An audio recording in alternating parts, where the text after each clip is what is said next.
Farmacias Medicity, la cadena de farmacias más grande del país, ahora llega a tu casa.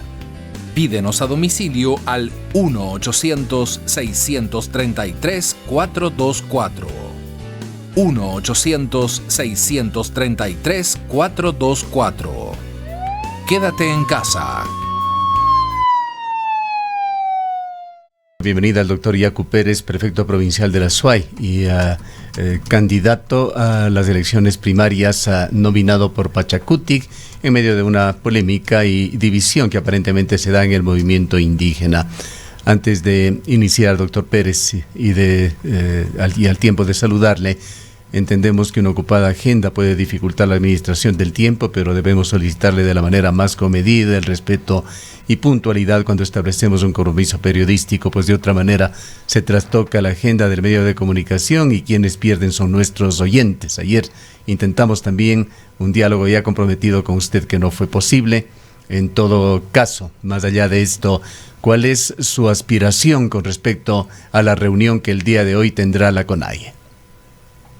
Buenos días, ingeniero Gustavo Cardoso y licenciada Rosana Encalada, y a la distinguida audiencia. En efecto, ofrezco mil disculpas, no solamente a ustedes, sino a la audiencia que es fiel seguidora y asidua escucha de esta emisora importante. A veces ayer intentaba también, como estuve de vuelta, se fue la señal y fue imposible poderme conectar. Ofrezco disculpas. Y hoy por una descoordinación de otro medio de comunicación nacional que se prolongó la entrevista. Mil disculpas, ojalá no vuelva a suceder. No se preocupe, doctor Pérez, vamos adelante con este diálogo, pues lo importante es que hay muchos oyentes que quieren escuchar su punto de vista sobre varios temas, quizá lo principal, la definición del sector indígena con respecto a las candidaturas presidenciales, y lo otro, el tema permanente medioambiental de la provincia de la SUAY. Iniciemos con lo primero. Para hoy la CONAIE ha llamado a una reunión para tratar este tema. ¿Qué es lo que espera usted suceda allí? En el movimiento indígena, tanto la CONAIE, el Ecuarunari, Pachacutic, hay una democracia interna y hay fuertes, a veces, discusiones acaloradas, pareceres. Estamos mucho tiempo allá y eso es una práctica. Incluso para las elecciones de lo que es la presidencia de la Ecuarunari y de la CONAIE ha habido momentos en donde se han exacerbado los ánimos, pero ventajosamente después de esa tormenta viene la calma. Y esto es una más de las facetas que está dándose al interior de la CONAIE de Pachacuti. Aspiraciones legítimas de cada una de las personas, líderes, dirigentes que se han presentado, llegan a exacerbar los ánimos. Pero en el caso, por ejemplo, de Salvador Quispe ha sido claro y él ha desprendido su candidatura y ha dicho que podría apoyarnos. Y así a lo mejor va a suceder más adelante también. Hoy la CONAIE ha convocado a una asamblea ampliada en donde estarán presentes las tres regionales, CONAICE, CONFENIAE y Ecuarunari. A mí me han propuesto el respaldo la Ecuarunari de la Sierra, la CONAICE de la Costa. La CONFENIAE no ha tenido conversaciones, no he pedido, no me han solicitado. Y Pachacuti resolvió también hace días, no me han notificado formalmente, conozco por los compañeros que 26 votos a 6 fue la designación, es decir, todas las provincias de la costa y otras estarían. De todas maneras, es una precandidatura que podría darse como podría no darse. Si se da, bien. Si no se da, Doctor no pasa Pérez, muy buenos días. ¿Cuál es la situación con el movimiento indígena del Cotopaxi que estaba promoviendo la precandidatura de Leonidas Issa? ¿Ha habido algún acercamiento? ¿Cuál es la posición, conoce usted, que mantienen ellos? Ha dicho Leonidas Issa que hoy en esta asamblea que va a mantener la CONAIE darán a conocer cuál va a ser su posición. ¿Qué nos puede decir usted al respecto? En realidad yo no he tenido un acercamiento con Leonidas ni con el MIC, el Cotopaxi. no hemos conversado, pero reitero, Leonidas Issa tiene una legítima aspiración. Yo no puedo tacharle a él jamás. Él es parte del movimiento indígena, tuvo una actuación desde hace años en defensa de la justicia indígena, de los derechos colectivos. Entonces es por demás legítima que él también pueda ser uno de los candidatos. Si tiene respaldo mayoritario hay que apoyarlo. Si no tiene respaldo, pues uno tiene que ser orgánico, y ser orgánico significa respetar los procesos organizativos en donde una mayoría, cuando no hay consenso, porque si intentamos el consenso, tuvimos 3 reuniones, de las 3 a la última asistió, creo que los precandidatos Jaime Vargas, Leonidas Issa, Salvador Quispe, y tuvimos una reunión en donde intercambiamos criterios, ideas, dirigidos por Marlon Santi, que es el coordinador nacional de Pachacuti. Entonces ahí desventajosamente no se pudo llegar ya al consenso, porque el consenso sería designar a una sola persona y ya no entrar más en las primarias con varios candidatos. Y luego de eso, como ya no se dio el consenso, aplicando el artículo 58 del régimen orgánico de Pachacuti, se había optado para votar y fueron, reitero, la mayoría de provincias que apoyaron nuestra tesis para que vayamos a las primarias con un solo candidato. Ahora la CONAI hoy sacará algunas resoluciones importantes. Ayer ya tuvieron una reunión Ecuarunari para preparar para la asamblea de hoy y me informaron en la noche que el acuerdo es fortalecer los procesos organizativos y respetar la autonomía de cada instancia, porque con esta precisión concluye esta idea. Pachacuti es parte de la CONAI. Somos de un solo tronco. Sin embargo, ante el Consejo Nacional Electoral, Pachacuti es la entidad, es el único sujeto político. La CONAIE no puede participar porque la CONAIE es la organización madre, es la organización social, política, y Pachacuti es la organización política electoral. Ante el CNE, el sujeto político es Pachacuti. Justamente sobre este tema bien vale la pena una aclaración. Usted lo ha hecho ya parcialmente, doctor Pérez, pero esto es ante las autoridades, ante la organización electoral. ¿Cómo se maneja el tema internamente en la organización indígena?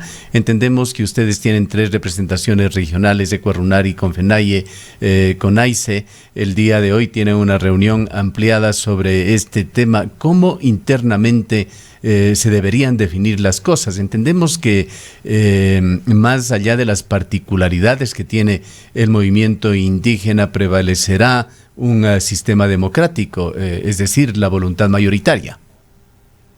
Exactamente, eso es lo que primará.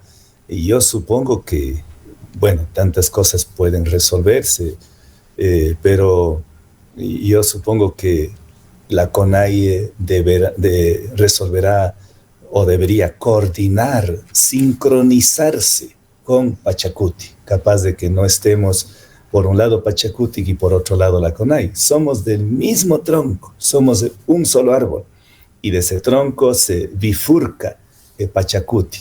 Y Pachacuti, ante la formalidad del Consejo Nacional Electoral, del Código de la Democracia, es el representante, pero Pachacuti no puede ni remotamente dejar de escuchar, dejar de sintonizar, dejar de mantener esa armonía, esa sincronía con el movimiento indígena, que en este caso está cobijado por la Confederación de las Nacionalidades Indígenas del Ecuador, la CONAIE. Entonces, ojalá hoy pueda existir, porque ya ha habido varios diálogos entre la dirigencia de Pachacuti y la dirigencia de la CONAIE.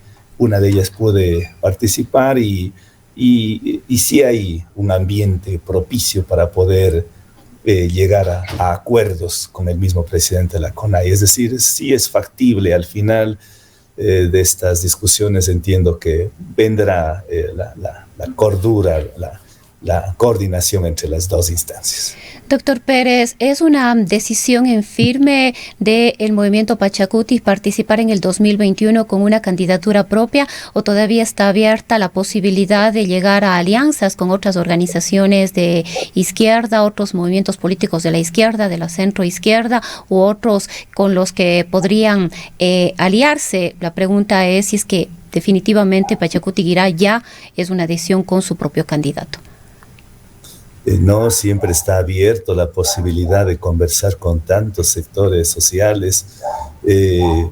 Yo creo que bueno, la tesis es desde la izquierda hasta el centro, y ahí vamos pasando con UP, con el Partido Socialista, con Montecristi Vive, otros sectores y personalidades, ¿no? Personalidades que pueden, incluso había yo sugerido, independientemente de quién pueda ser el candidato, pero y hay que elaborar el plan de gobierno, y ahí deberíamos contar con la lucidez y la experticia, por ejemplo, en el campo de la salud, en momentos de la pandemia, con el doctor Gustavo Vega, que puede aportar muchísimo en el tema de la salud y en el tema de la educación, con el presidente de la Federación Ecuatoriana de Médicos, Alberto, se me va el apellido en este momento, bueno, y así con Milton Luna en el tema de la educación, en el tema ambiental con Alberto Acosta, con Esperanza Martínez, en el tema social, es decir, en política internacional, en política económica, en todas ellas.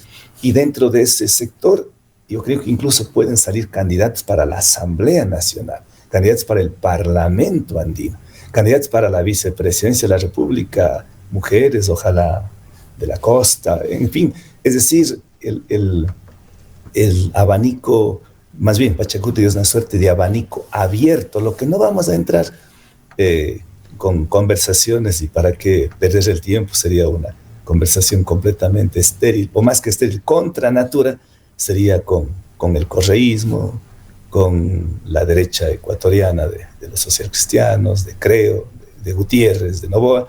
Con ellos creo que sería contra natura, pero con el resto totalmente abiertos para ojalá construir el plan de gobierno de manera colectiva, las candidaturas de manera democrática, y todos con un horizonte común, que es cambiar en 180 grados esta debacle, este Ecuador devastado que nos dejó el gobierno de Correa y alimentado por el gobierno de Moreno.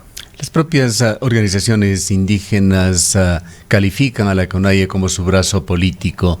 Deberíamos entender que más allá de brazo político es el rostro, es la representación legal ante la autoridad electoral, y esto lleva a que la organización Pachacuti se inscriba dentro del proceso propuesto por el Consejo Nacional Electoral, es decir, las elecciones primarias.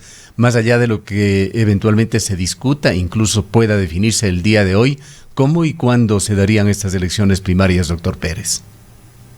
Hay un cronograma establecido al interior de Pachacuti, y también esto tiene que encasillarse en el cronograma establecido por el Consejo Nacional Electoral.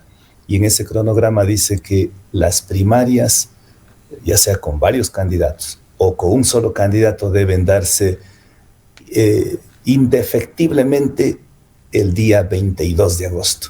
Ahí se decidirá oficialmente quién es el candidato. Y esto no solamente es para Pachacuti, esto es también para el resto de movimientos y partidos políticos, que todos tienen que cumplir con ese proceso de primarias y luego ya adaptarse al siguiente cronograma de elecciones que había resuelto el CNE. Usted acaba, doctor Pérez, por otra parte, de presentar nuevamente ante la Corte Constitucional una propuesta de consulta popular relacionada con la minería y el agua en la provincia de La Suay. Tan pronto como usted lo ha hecho, incluso antes han existido ya pronunciamientos de sectores antagónicos, concretamente la Cámara de Industrias de Cuenca, la Cámara de la Minería, que señalan que esto es simplemente parte de su campaña por la presidencia de la República. Ni soñaba ser candidato ni precandidato a la presidencia de la República hace 31 años, en 1990.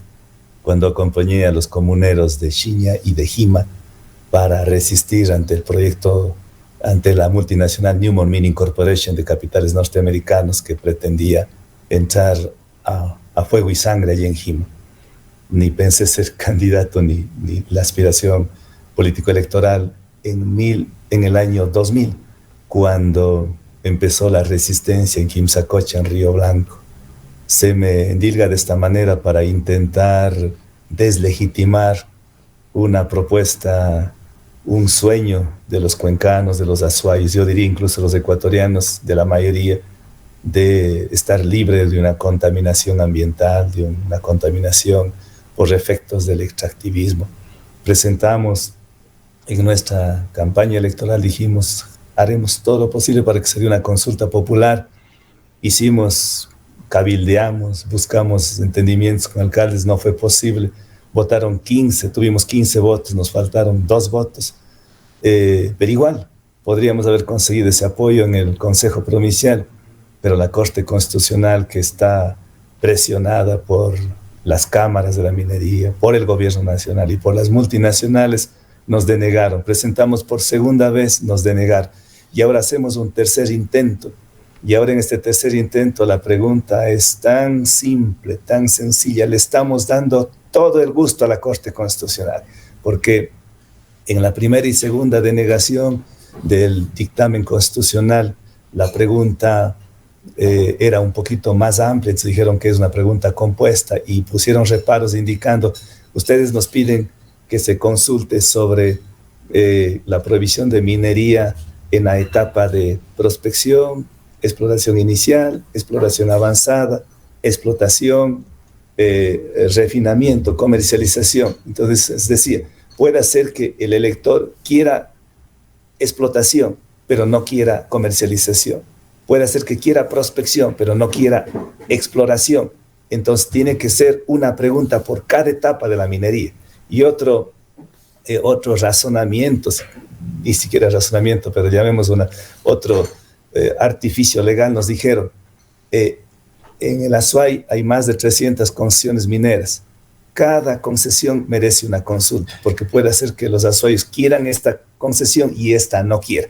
Entonces, frente a eso, nosotros hemos cambiado la pregunta. Y ahora la pregunta es sencillita. Dice, ¿está usted de acuerdo con la prohibición, sin excepción, de minería, de actividades de minería metálica,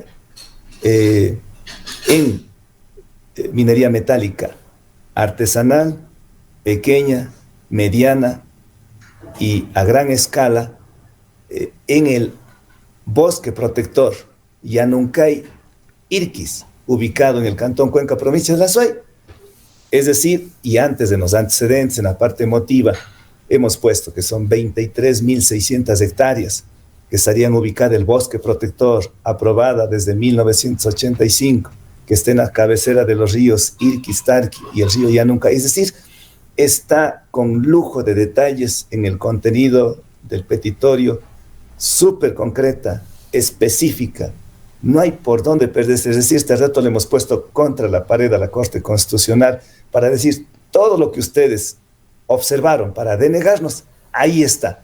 Ahora sí, acepten este pedido de consulta popular para que no sea el presidente de la República, el ministro o el viceministro quien decida la política minera en Cuenca, en las fuentes de agua, sino que sean los cuencanos. Si los cuencanos permiten actividad minera, pues ya, ¿qué podemos hacer? Pero si los cuencanos dicen no a la minería ahora, en metálica. este contexto, doctor Pérez, ¿cuál es la lectura que tiene usted de esta petición que ha extendido el Cabildo por el Agua a la Municipalidad de Cuenca, al Consejo Cantonal? Ha habido ya una respuesta del alcalde, también ha habido ya un pronunciamiento sobre la Comisión del Ambiente del Consejo Cantonal respecto de esta solicitud que se ha hecho para que se convoque a través del Cabildo Cuencano. También se extiende esta solicitud a la Corte Constitucional para abordar el tema de la minería. El señor alcalde ha dicho que es necesario todavía debatir en torno a la pregunta, que todavía es necesario ampliar la participación e incluir al sector académico para poder concretar una pregunta que pueda abarcar las distintas posibilidades respecto de la protección del agua, no solamente la minería metálica, sino también otras acciones como la ampliación de la frontera urbana, agrícola, la actividad agropecuaria, etcétera. Dos respuestas a la vez ahí sobre la última parte. No es necesaria una consulta popular para evitar el avance de la frontera urbana, el avance de la frontera agrícola. Eso vía ordenanza. Los municipios están con toda la potestad para poder autorizar, aprobar o no. Tengamos de presente que en materia de cambio de uso y ocupación de suelo, competencia total y absoluta es los municipios, los GATS municipales del país. Eso lo dice la Carta Política del Estado. En sectores estratégicos, ahí es que también debería ser de competencia de los municipios, y creo yo que sí lo es, pero ahí hay una pequeña confusión, y de eso se vale el gobierno nacional para decir, en áreas estratégicas solamente el gobierno nacional tiene que determinar si sobre el subsuelo, en este caso el subsuelo de los minerales, entonces le pretende dejar sin competencia a los GATS municipales. Entonces, si nosotros le incorporamos a la pregunta también el tema del avance de la frontera agrícola, con mayor razón, si ahora nos están denegando la Corte Constitucional, ahí sí nos van a denegar, nos van a decir que son otros temas que se incluyen. Entonces, no hay que darles armas, herramientas al adversario, a la Corte Constitucional, sino creo que hay que más bien ceñirnos estrictamente a lo que dice la Constitución y lo que están ellos pidiendo. Pero más allá de eso, creo que el municipio está en toda su facultad, y me alegra, y Cabildo por el Agua, muchos concejales, si el alcalde mismo pretende o aspiran o quieren o es lo deseable que llame a una consulta popular, pues me parece de lo más viable, lo más sano. Sería excelente, seré el primero en apoyarles, porque aquí no importa quién lo haga, aquí solamente las personas que sentimos, y yo digo sí siento porque yo soy de Tarqui, tengo a mi familia, tengo mis hermanos, mis hermanas de Victoria del Portete, de Tarqui, que vienen luchando 21 años. ¿Cómo no se van a sentirse felices el rato que ya desaparezca esta amenaza real? Que es más que amenaza, es una realidad cuando pretenden cambiar toda la estructura, la infraestructura de Girón hacia Cuenca, y los primeros afectados van a ser las comunidades de Tarqui y Victoria del Portete. Por eso la necesidad de apoyarnos y obviamente de hacer un reconocimiento histórico a esas personas que vienen a apoyar, vienen luchando 21 años, incluso encarcelados. En el tiempo de Correa fue lo más duro, cuando se militarizó la planta de agua potable de Tarqui, cuando a las mujeres no se respetaba ni al sacerdote de la parroquia, no se respetaba a los niños, a las mujeres les encarcelaban, les echaban bombas lacrimógenas, nos trataban con los canes de la policía. Era brutal la represión, y por eso de eso queremos liberarse. Entonces no importa quién lo haga, no importa, seremos los primeros en apoyar, pero al haber presentado nosotros este tercer intento, yo estoy convencido que la Corte Constitucional esta vez nos va a dar paso para que se dé la consulta popular y que el bosque protector Llanuncay, Tarqui, quede libre de minería como lo ha quedado en el Cantón Girón. Doctor Pérez, partiendo de la sinceridad de las posiciones en estas propuestas, ¿por qué las diferencias y por qué no puede presentarse una sola tesis, una sola propuesta de la provincia de la Azuay, de la región austral inclusive? Las organizaciones ambientales no se ponen de acuerdo. El Cabildo por el Agua presenta su propuesta con 2 preguntas sobre cada una de las cuencas hidrográficas Tarqui y Llanuncay. La Comisión del Medio Ambiente dice que hay que incluir a todas las cuencas. El alcalde señala lo mismo, pero dice que además, más allá de estas afecciones antrópicas o del crecimiento de la frontera agrícola, dice hay que incluir también para que se regule la minería no metálica, la minería artesanal, la minería ilegal. Todos tienen un común denominador, que es una consulta o la necesidad de una consulta en defensa del agua. Pero ¿por qué las discrepancias y por qué con esta persiste esta división que de alguna manera les quita fuerza a todos? Si nosotros presentamos con los gobiernos cantonales, parroquiales, sectores sociales, la prefectura, la primera ocasión, el pedido de consulta popular de toda la provincia, que eso es lo ideal, que eso es el sueño que tenemos los azuayos. Incluso miría más allá, algún rato quisiéramos que el Ecuador quede libre de minería metálica en todo lo que es fuentes de agua, cabeceras de ríos, humedales, pajonales, páramos, en fin. Pero la Corte Constitucional no da paso, no dio paso, alegando artificios legales que deberíamos hacer para cada concesión minera una consulta, para cada cabecera de río, una consulta. Para cada etapa de la minería, una consulta.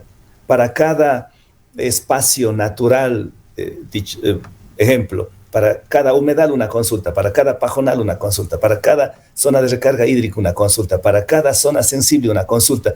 Eso es el motivo de la Corte Constitucional para denegar. Entonces, frente a eso, hemos tenido que reducir al mínimo, de salvar inicialmente lo que se nos vuelve irreversible, lo que se vuelve inminente, la explotación minera en Quimsacocha, o lo que ellos llaman Loma Larga. Por esa razón se ha hecho. Ahora, los otros sectores tienen sus pareceres, tienen sus criterios y son totalmente respetables, pero ¿por qué hacer dos preguntas? Y nosotros lo hacemos una. El bosque protector está reconocido en ese tiempo, era por el Instituto Nacional de Recursos Hídricos y ahora es del Ministerio del Ambiente. Es un bosque protector que no divide, es área de bosque y vegetación protectora Llanuncay Irquis, compuesto, o más bien conformado por 23.600 hectáreas. No está dividido. Por esa razón nosotros no lo ponemos en dos preguntas, sino en una. Entonces aquí, en realidad, son nada más que criterios de forma. Para los compañeros del Cabildo por el Agua debería hacerse por cada cabecera de río, pero mi criterio jurídico es que, y técnico además, no se debe dividir, porque nosotros dividimos con fronteras, ya sea geográficos, políticos, en fin, pero la geografía es una sola y hay una normativa en la que le ponen como una sola al bosque protector Llanuncay Irquis. Si estaría resuelto por una parte el bosque protector Llanuncay y por otra parte el Tarqui, ahí sí habría que hacer dos. Como no podía en este caso ponerlo el bosque protector Llanuncay Irquis, ponerle con el bosque protector Machangara. Ahí sí son dos demarcaciones distintas, dos aprobaciones distintas, o incluirle ahí al área también del Tomebamba. Ahí sí serían otra situación. Entonces, aquí es una sola por esa razón, pero en realidad, como usted bien lo ha dicho, son situaciones nada más de forma, pero en el fondo creo que a la mayor parte de los cuencanos lo que nos interesa es que no haya minería en fuentes de agua que pongan en riesgo, en peligro a la población de Cuenca. Hay un tema reciente y bastante fresco, doctor Pérez, que de alguna manera ha sido minimizado, el incidente que se produjo en el muro de contención de la Relavera Armijos en la provincia de la cual usted es prefecto, en el cantón Camilo Ponce Enríquez. El ministerio reconoció el problema, se escudó de alguna manera en su incapacidad de control, señalando que solamente realizan inspecciones al azar y que se les pasó por alto. La propia Cámara de la Minería tuvo acusaciones cruzadas en contra de las autoridades por ese descuido. Pero lo que hemos escuchado es que lo de Camilo Ponce Enríquez es mucho más grave de lo que se señaló en primera instancia. ¿Qué conoce usted sobre este tema y qué lecciones deja este problema en Ponce Enríquez con respecto a la minería y el agua? En Ponce Enríquez parecería que la población apoya la minería porque desarrollan actividades de minería. Nadie puede ocultar de que sí hay muchas personas que laboran, que son trabajadores y que viven de la minería. Pero cada día va creciendo el descontento de la minería, cómo se viene haciendo en estos lugares, porque están conscientes ahí el río Chico, el río Tenguel, el río Guanuche, el río Siete, son ríos muertos. ¿Qué significa eso? Que no hay vida ahí, no hay vida acuática. El último río que queda por salvar y que hay una población, los jóvenes ecologistas y no solo ecologistas, sino todos quienes tienen sentido común, están preocupados por salvar el río Gala, que es uno de los últimos. Yo conozco todos esos ríos, me he recorrido. Son lugares preciosos. Estos lugares deberían ser potenciados para el turismo y los compañeros de Ponce Enríquez están dispuestos a cambiar un buen sector del extractivismo, ir por la agricultura. y estamos ahí apoyando alguito con recursos para que puedan destinar a la agroecología y a la soberanía alimentaria en Ponce Enríquez. Y lo que usted dice es muy cierto. A veces se minimiza y se pasa por alto estas tragedias ecológicas, que además que no es la única, son varias. Cada día hay algún tipo de contaminación. Esa un poco se visibilizó con más fuerza porque la población se asustó y vio que esas aguas, lejos de mantener su pureza, era una cloaca lleno de veneno químico y que es letal para la salud humana. El Ministerio del Ambiente, algo entiendo que estará actuando. Nosotros como gobierno provincial también estamos haciendo un informe para presentarlo pronto, pero esa es la mejor muestra, ese es el mejor espejo de lo que podría pasar. Eso no quisiéramos ni remotamente, sería una pesadilla lo que está pasando allí en Ponce Enríquez, que pase acá en la parte alta, arriba en el Cajas, o arriba en el Llanuncay, o arriba en el Tarqui, en el Quimsacocha o en el Machángara. Sería letal para la salud humana, para la salud biótica, y por eso es nuestra lucha, nuestra resistencia que ventajosamente ha ido creciendo, porque al inicio éramos tan poquitos, pero este rato ya hay un crecimiento cualitativo, cuantitativo, que nos hace sentir respaldados para que ojalá pronto esta pesadilla desaparezca y se elimine todas las concesiones, exploraciones, explotación minera, sobre todo en fuentes de agua. Un comentario final quisiera pedirle, doctor Pérez, y lo hago a usted porque usted sigue de cerca los temas mineros en el país. Hace pocos días hubo otra noticia que no trascendió mayormente, la detención de un gerente general de la empresa minera Hanrain Ecuadorian Exploration and Mining. Esto fue un escándalo en Quito, pues se les sorprendió con un arsenal de armas, según calificó la policía.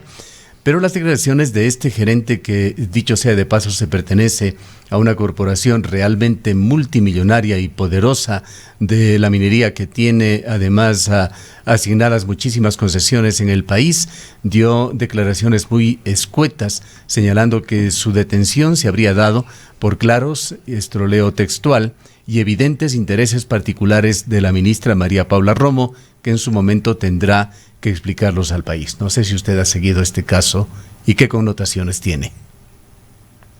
Me acabo de enterar, voy a poner interés en revisar esta noticia. No se me escapó, a veces pasan las noticias, pero desventajosamente la minería está vinculado a muchos de estos procesos ilegales, y esto es común. Ver que la megaminería financia la carrera armamentista, está vinculado con negocios turbios. Eso pasa alrededor del planeta, y no será una excepción lo que ha aparecido en esta noticia. Ojalá se investigue y se pueda saber a ciencia cierta, porque estos son parte de los factores a los que nosotros no queremos que pase una ciudad tranquila, una ciudad en donde queremos vivir con tranquilidad y no asediados por la criminalidad. Sería grave que venga a darse en nuestra provincia, en nuestra ciudad. Sería gravísimo.